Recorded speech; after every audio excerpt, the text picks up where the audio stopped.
Hello everyone, in this throwback episode we'll be revisiting the HTC Touch Pro 2, also known as the Tilt 2 in the United States with AT&T. This is one of the best-selling Windows Mobile smartphones of all time, simply because it was released through almost every single carrier under the sun. In the US alone, it came on all of the big four, whether it's AT&T, T-Mobile, Verizon, or Sprint, under slightly different names. But the phones themselves all had the same hardware underneath, including a 3.6-inch resistive touchscreen, which was considered large at the time compared to devices like, say, the iPhone 4 or the iPhone 3G, which has a 3.5-inch display.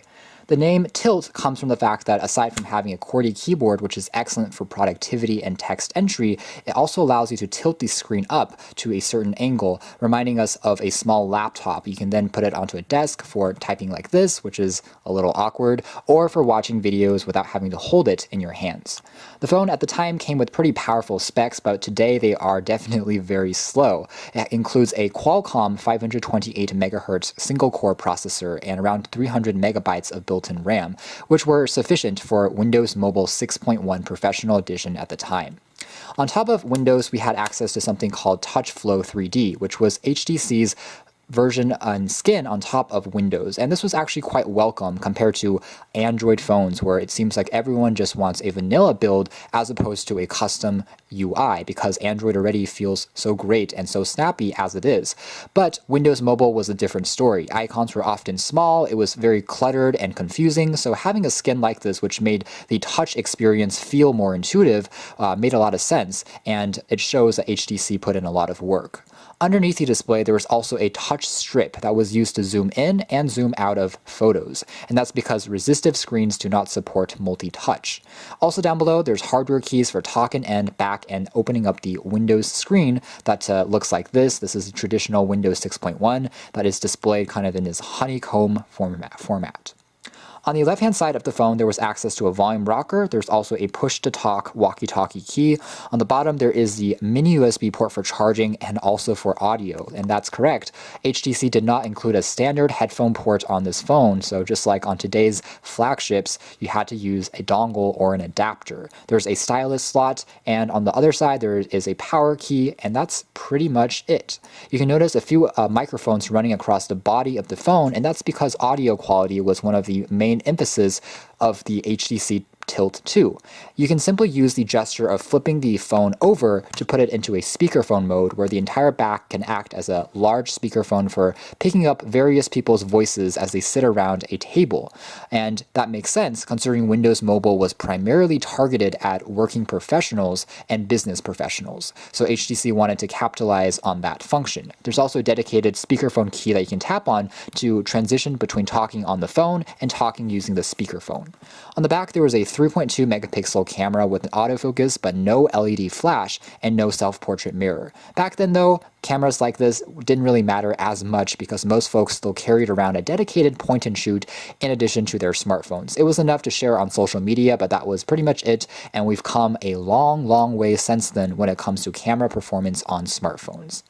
So looking back at the software side of things, it really should evoke a lot of memories, especially to slightly older viewers out there, just because of how popular this phone was in the early 2010s. It really was almost everywhere, and you can even see it constantly floating around on the internet as well in different forums, as well as on YouTube, and so on and so forth. It had a lot of community support, and TouchFlow, again, generally made the overall UI experience feel quite good. With that being said, the phone was still occasionally sluggish, just because compared to devices like the HTC HD2, which came out shortly, which had a 1 GHz processor, this thing felt slightly more underpowered. Still, if we take a quick look at some of these menu interactions, they still felt pretty unique at the time, simply because of HTC's work on TouchFlow, which is now called Sense on their Android phones. So we can use the touch bar here to zoom in and crop around. These were shots captured using the 3.2 megapixel camera, and really it's not as bad as you think. Of course, photography is not all about megapixels. That only means that as you zoom in, you lose a bit more of detail, but colors seem to be okay. And on a device from over 10 years ago, you can see evidence of a few unique software tricks like panoramics.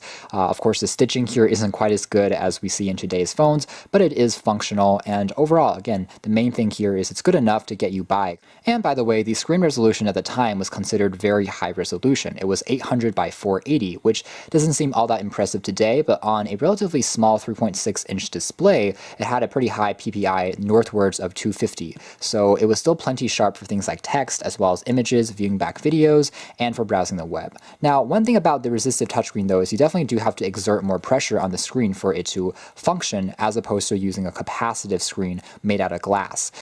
Of course, with a Windows Phone, it's really all about productivity, even though HTC has sprinkled in a few multimedia features to try and attract more consumers, especially with that nice tilting display.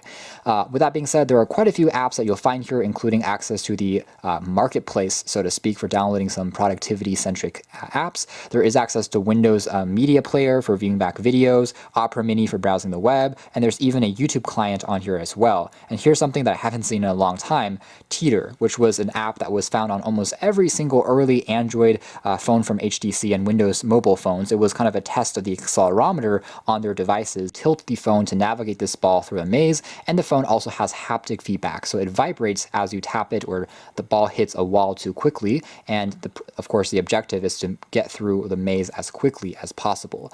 Because Windows Mobile was one of the most popular smartphone platforms in the early 2000s, we still have a lot of third-party games and titles available, even if you search online. So things like Skyfire, which is another third-party browser which works slightly better than the built-in browser, which is Internet Explorer, just because it also allows you to play back a few Flash videos, things like that. And there's also Google Maps that you can download as well, so you can still find a fair selection of apps available. Here's what the virtual keyboard looks like. Again, this was HTC specific because the regular Windows Mobile keyboard was kind of small and hard to press, which required you to use a stylus. Of course, you can always just use the QWERTY keyboard. The QWERTY keyboard on the Touch Pro 2 or the Tilt 2 really is one of the best that you'll find out of any Windows Mobile phone. It's one of the most spacious. It has actually a super ergonomic layout. You can see how the keys are indented in the same way as you'll find them on an actual desktop or a laptop, compared to many QWERTY keyboards on phones which are completely evenly spaced. And as a result, the keys are large, they're wide, they're tactile, they're nicely backlit, and it makes for an extremely quick text entry experience. And then over here we have some bloatware specific to AT&T, so AT&T Navigator, Wi-Fi, push-to-talk, things like that. That's a little annoying, but you don't have to always access it, but there is a tab for AT&T things on the bar here by default. So we've come a long way in terms of smartphones. We have larger displays, faster processors, as well as less toned-down customizations on top of OS experiences as a whole. But that doesn't take away from the fact that in the early 2000s, HTC was a dominant force in the smartphone space, and they produced highly unique as well as very powerful hardware for the time. It made interacting with the phone very enjoyable. It also had a lot of clever ideas, whether it was the start of gesture motions, which we now see on a lot of Samsung phones today, such as flipping it over to start a phone call, using speakerphone, multiple microphones, a large display, and in this case, a really nice tilting keyboard that made productivity as well as entertainment very enjoyable. So you can check out more details about this in the links down below, but for now, that's been our video. Thanks for watching here at OS Reviews. This has been a revisited look at the HTC Tilt 2, also known as the Touch Pro 2.